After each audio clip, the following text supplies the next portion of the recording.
ان کو چاہیے ساتھ والا ملک جو انہی کے اینسیسٹرز نے بڑا سپورٹ کیا تھا جس کا پاکستان، وہاں ٹی وی کوریج بڑا آج کل عام ہے، اور چینل پہ دیکھ لیں کہ یہ حجاب کس نے پہنا ہوا ہے اور کون پہنتا ہے اور کس لیے پہنا جاتا ہے۔ ایران ساتھ میں ہے جہاں عورت کے حجاب اتارنے پہ اسے جیل میں ڈال دیا جاتا ہے۔ بنگلہ دیش کی پرائم منسٹر ہیں۔ یہ اکیلا ملک تو نہیں ہے ہندوستان جہاں مسلمان بلیک میل کریں ہندوؤں کو اور کہیں کہ جو عورتوں کی ایکوالٹی اور فریڈم کی بات ہو وہ اسلام کے دشمن میں۔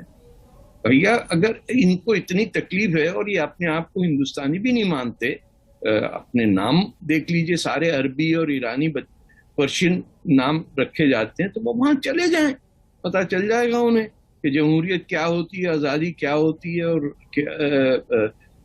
ایک ہندوستان جیسے ملک کے اوپر بار بار الزام لگانا۔ اور یہ اکیلا صرف انڈیا میں نہیں ہو رہا ہے، یہ امریکہ کے اندر بھی ان کے انڈین اسلامک گروپس جو ہیں وہ انڈیا کے خلاف کالمز لکھوا رہے ہیں۔ ممبرز آف کانگریس مجھ سے جا کے ملتے ہیں۔ ابھی دیکھیے وہ آئی ہوئی تھی امریکن کانگریس وومن منیسوٹا سے، وہ پی او کے اندر دورہ بھی کر کے جا رہی ہیں۔ تو یہ انٹرنیشنل نیٹ ورک ہے اسلامزم کا، جو جماعت اسلامی اور ایجپٹ کی جو ہے اخوان المسلمین ان کا ہے، جس کے اندر ذہن میں یہ رکھنا پڑے گا کہ اسلام اور اسلامزم میں ایک زمین آسمان کا فرق کریٹ کیا ہے۔ انہوں نے خود جماعت اسلامی اور اخوان المسلمین نے ورڈ یوز کیا ہے الاسلامیہ، اسلام نہیں کہتے وہ۔ آپ ان کی کتابوں میں دیکھ لیجئے کہ وہ اسٹیبلش کیا کرنا چاہ رہے ہیں دنیا بھر میں، اور اس کے لیے وہ نوجوانوں کو تیار کرتے ہیں کہ وہ مر بھی جائیں جا کے۔ بہت عزت سے دیکھا جاتا ہے کہ جاؤ اپنے کمیونٹی کے لیے جان دے دو۔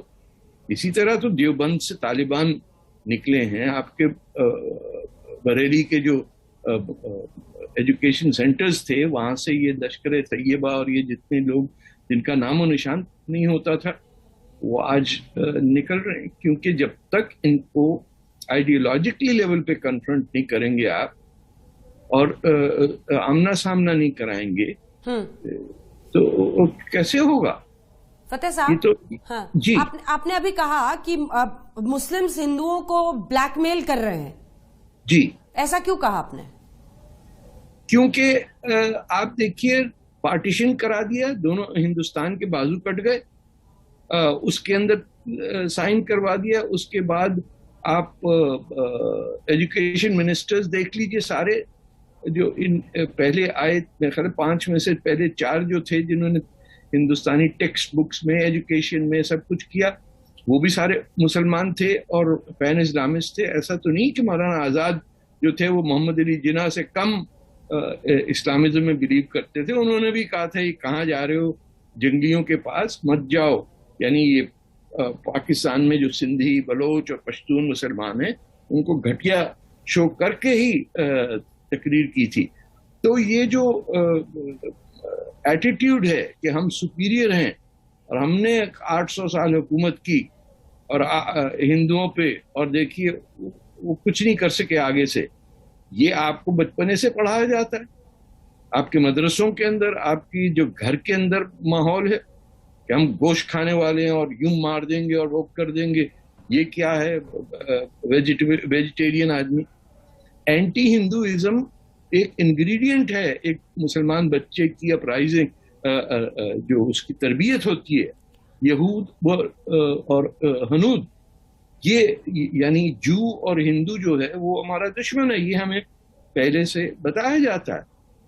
چاہے ہندوستان بن گیا تو اب پاکستان بنا، پھر بنگلہ دیش بنا، اب انڈیا کے اندر بیٹھے ہوئے وہ دنیا بھر میں کہتے ہیں کہ ہندوستان جو ہے وہاں مسلمانوں کے ساتھ بڑی زیادتی ہو رہی۔